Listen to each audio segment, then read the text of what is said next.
प्यारे बच्चों, जय हिंद। नवोदय क्लासेस में आप सभी का स्वागत है। जैसा कि आप सब जानते हैं, हमारी नवोदय मैथ सीरीज चल रही है और इस सीरीज के अपने हर वीडियो में हम किसी एक टॉपिक के 4-5 टाइप सॉल्व करवाते हैं।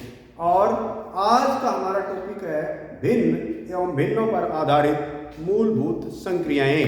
तो आज इस टॉपिक के हम ये 5 क्वेश्चंस सॉल्व करेंगे। प्यारे बच्चों, यदि आप हमारे पिछले वीडियोस और आने वाले वीडियोस देखना चाहते हैं तो आप हमारे YouTube चैनल को अवश्य सब्सक्राइब कर लें और बेल आइकन अवश्य दबाएं ताकि हमारे आने वाले हर वीडियो का नोटिफिकेशन आपके पास तुरंत पहुंच सके। तो आज का हमारा फर्स्ट क्वेश्चन है भिन्नों, अर्थात भिन्न दी गई हैं 2/3, 3/4, 1/2 तथा 4/5 को आरोही क्रम में सजाइए। आरोही क्रम का मतलब बढ़ते क्रम में, अर्थात असेंडिंग ऑर्डर में लिखिए। तो प्यारे बच्चों, जब भी हम आरोही क्रम में लिखते हैं तो हम सबसे पहले सबसे छोटी भिन्न और उसके बाद में जो बची उनमें सबसे छोटी और फिर जो बची उनमें सबसे छोटी, इस प्रकार अंत में हमारे पास सबसे छोटी भिन्न या सबसे छोटी संख्या बचती है और यही रूप आरोही क्रम कहलाता है। तो हम भिन्नों की तुलना करने के लिए, अर्थात कौन सी भिन्न छोटी है और कौन सी भिन्न बड़ी है, ये देखने के लिए हम या तो भिन्नों को समहर करेंगे या भिन्नों के हर का लघुत्तम समापवर्ती निकालकर देखेंगे कि कौन सी भिन्न छोटी है और कौन सी भिन्न बड़ी है। तो यहाँ हमारे पास जो भिन्न दी गई है उन भिन्नों के हर हैं 3, 4, 2 और 5। ये जो हर हैं इनका लघुत्तम समापवर्ती हम निकालेंगे। तो सबसे पहले हम 2 से भाग करेंगे। तो यहाँ 3, 2 दूनी 4, 2 एकम 2 और 5। अब जब इनकी गुणा करेंगे 5 दूनी 10, 10 या 30 और 30 दूनी 60, अर्थात 3, 4, 2 और 5 का लघुत्तम समापवर्ती आया 60। अब हम आगे सॉल्व करेंगे तो लघुत्तम समापवर्ती को भिन्न के हर से भाग करेंगे और जो भागफल आएगा उसको भिन्न के अंश से गुणा कर देंगे। तो 60 को 3 से भाग करेंगे 20 और 20 को 2 से गुणा करेंगे 40। इसी प्रकार 60 को 4 से भाग करेंगे 15 और 15 को 3 से गुणा करेंगे 15 तिये 45। इसी प्रकार आगे 60 को 2 से भाग करेंगे 30 और 30 को 1 से गुणा करेंगे 30 और अंत में 60 को 5 से भाग करेंगे 12 और 12 को 4 से गुणा करेंगे 48। अब इन 4 भिन्नों से हमें ये 4 संख्याएं प्राप्त हुई हैं और इन 4 संख्याओं को देखकर ही हम बताएंगे कि कौन सी इनमें से कौन सी भिन्न छोटी है और कौन सी भिन्न बड़ी है। अर्थात ये जो संख्याएं हैं, इन संख्याओं में सबसे छोटी संख्या जिस भिन्न से प्राप्त हुई है वह भिन्न भी इन भिन्नों में सबसे छोटी भिन्न होगी। तो यहां हम देख रहे हैं कि इन संख्याओं में 30 सबसे छोटी संख्या है और ये 30 हमें 1/2 से प्राप्त हुआ है, अर्थात इनमें सबसे छोटी भिन्न है 1/2। अब जो हमारे पास 3 संख्याएं बची, इन 3 संख्याओं में सबसे छोटी संख्या है 40 और हम जानते हैं कि ये जो 40 है ये हमें इस भिन्न से प्राप्त हुई है, अर्थात 2/3 से प्राप्त हुई है। तो जो बाकी 3 संख्याएं हमारी बची उनमें सबसे छोटी संख्या है 2/3। अब हमारे पास जो 2 संख्याएं बची हैं 45 और 48, इन संख्याओं में सबसे छोटी संख्या है 45 और हम जानते हैं कि ये 45 संख्या हमें इस भिन्न से अर्थात 3/4 से प्राप्त हुई है। तो इन दोनों संख्याओं में, अर्थात इन दोनों भिन्नों में 3/4 भिन्न सबसे छोटी है तो हम लिखेंगे 3/4 और अंत में हमारे पास सबसे बड़ी संख्या बची और ये जो सबसे बड़ी संख्या है 48, ये हमें 4/5 भिन्न से प्राप्त हुई थी, अर्थात ये भिन्न सबसे बड़ी भिन्न होगी और यही रूप इन भिन्नों का आरोही क्रम अर्थात चढ़ता क्रम भी होगा। तो प्यारे बच्चों, ये क्वेश्चन आपने अच्छी तरह से समझ लिया होगा। अब हम अपना नेक्स्ट क्वेश्चन देखते हैं। यदि किसी संख्या के 1/4 का 1/3 भाग 16 है तो संख्या क्या होगी? यहां हमें किसी संख्या अर्थात हमें उस संख्या का नहीं पता जिस संख्या का 1/4 का 1/3 16 के बराबर होता है, वो संख्या हम नहीं जानते, तो हम वो संख्या मान लेंगे कि वह संख्या x है जिसका 1/4 का 1/3 16 के बराबर होता है।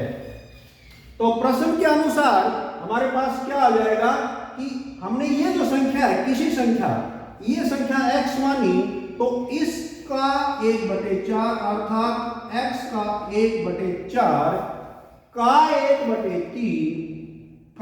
1/3 किसके बराबर है? 16 के बराबर। ये प्रश्न के अनुसार हमने इस तरह से लिख दिया है।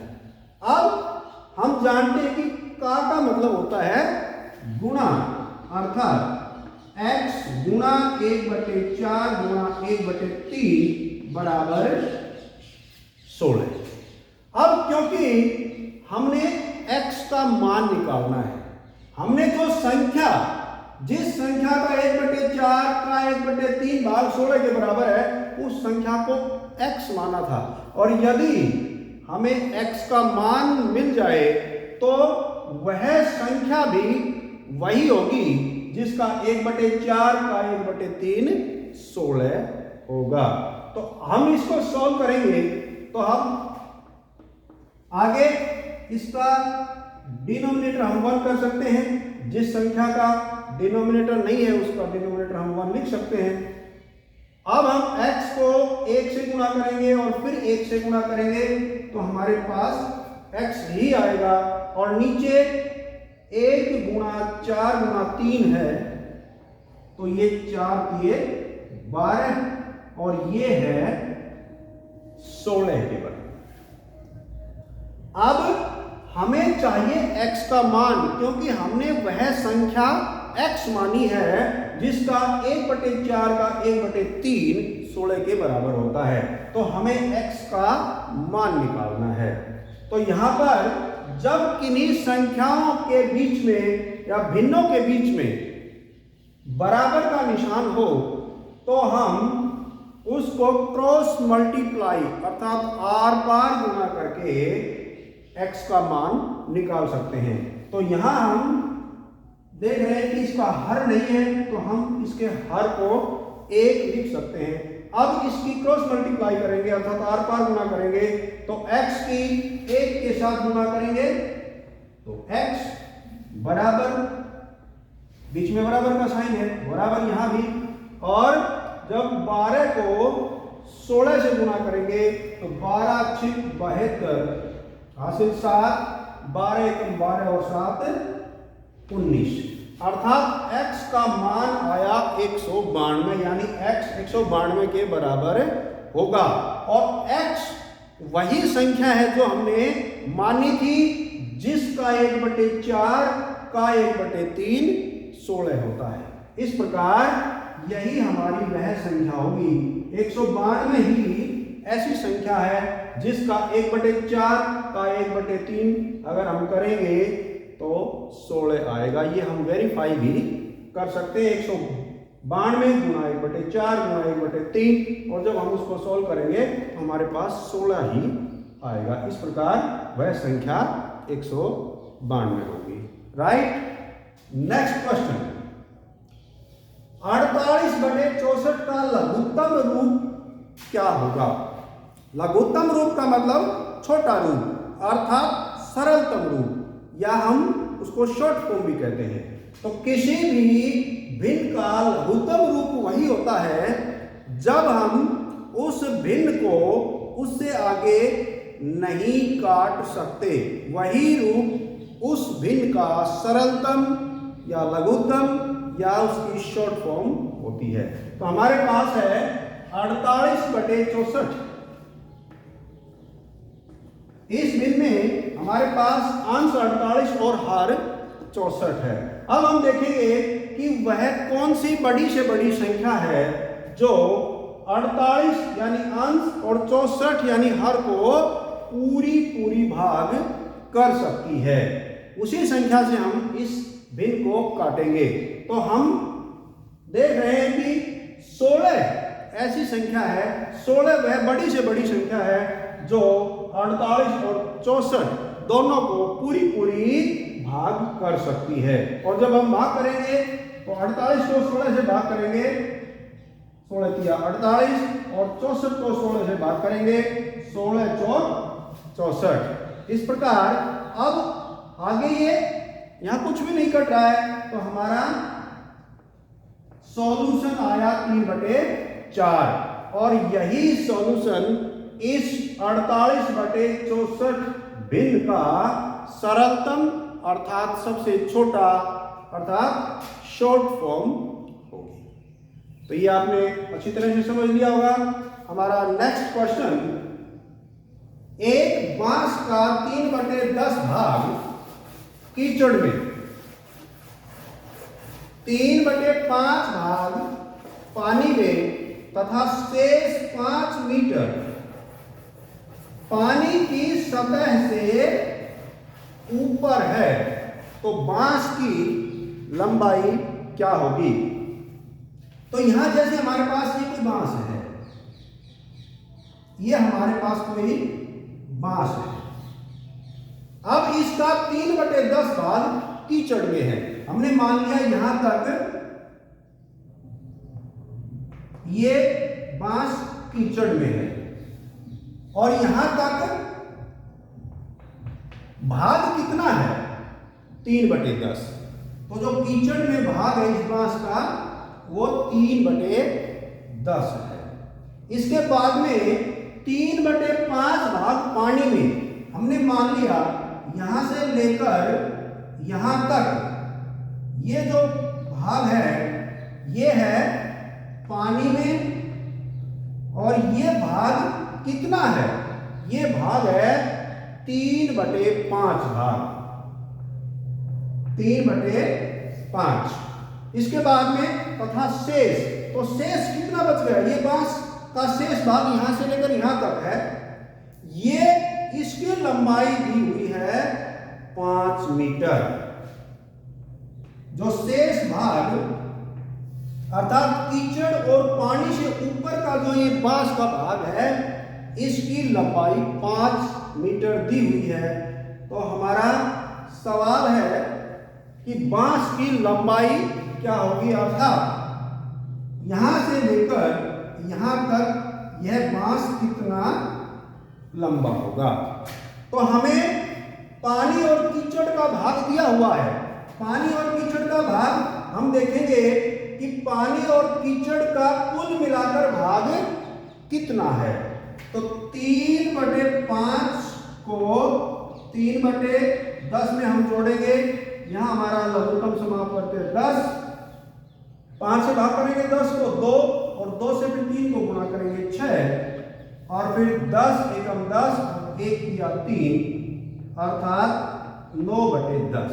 यानी जो ये 9/10 है ये यहां से लेकर यहां तक, यानी कीचड़ और पानी दोनों का कुल मिलाकर जो भाग है वो 9/10 है। और बाकी का भाग ये कितना है? ये 5 मीटर है। इसकी लंबाई तो हमारे पास है, लेकिन हमें ये नहीं पता कि यहां से लेकर यहां तक, यानी कीचड़ और पानी के अलावा जो बाहर भाग है वो भाग कितना है। हमें उसकी लंबाई का पता है 5 मीटर, लेकिन हमें उसका भाग का नहीं पता है। ये भाग कितना है, तो हम देखेंगे कि ये भाग कितना है। तो ये भाग, ये पूरा बांस, पूरे का मतलब होता है एक, पूरे का मतलब होता है एक, यानी ये पूरा यहां से लेकर और ऊपर तक ये है एक, और एक में से ये 9/10 भाग कीचड़ और पानी में है। तो एक में से यदि हम 9/10 को घटा देंगे तो हमारे पास ये जो ऊपर का भाग है ये आ जाएगा, और उसके मान का हमें पता है। इस प्रकार हम पूरे केक की लंबाई हम निकाल सकते हैं। तो एक में से जब हम 9/10 घटाएंगे तो लघुत्तम 10, 10 घटा में 9 बराबर 1/10। अब हमें यह पता चल गया कि जो ये यहां से लेकर यहां तक, अर्थात कीचड़ और पानी से ऊपर का जो भाग है वो 1/10 भाग है, और इस 1/10 भाग का मान है 5 मीटर। तो हमें 1/10 भाग का पता चल गया, इसका मान है 5 मीटर। 5 मीटर हमें चाहिए पूरे का मान, इस बांस का पूरे का मान। तो पूरे का मतलब होता है 1, तो 1/10 भाग का मान है 5 मीटर। तो 1 का मान ज्यादा होगा। ज्यादा क्यों होगा? क्योंकि हम जानते हैं कि 1/10 जो है वो 1 से छोटा होता है। तो जब 1/10 का मान 5 मीटर है तो 1 का मान ज्यादा होगा। तो ज्यादा के लिए हम क्या करेंगे, 5 गुणा में ये जो है इसके अंश और हर में जो बड़ी संख्या है उसको ऊपर ले जाएंगे, और जो छोटी संख्या है उसको नीचे ले आएंगे। इस प्रकार हम देख रहे हैं कि एक का मतलब पूरा बांस, एक का मतलब पूरा बांस, उसका मान बराबर 50 होगा। अर्थात पूरे बांस की लंबाई 50 मीटर होगी। और यही यहां पूछा गया था कि बांस की लंबाई क्या होगी। तो यही हमारा आंसर होगा, अर्थात बांस की लंबाई 50 मीटर होगी। तो प्यारे बच्चों, आज के लिए बस इतना ही। Thank you. जय हिंद।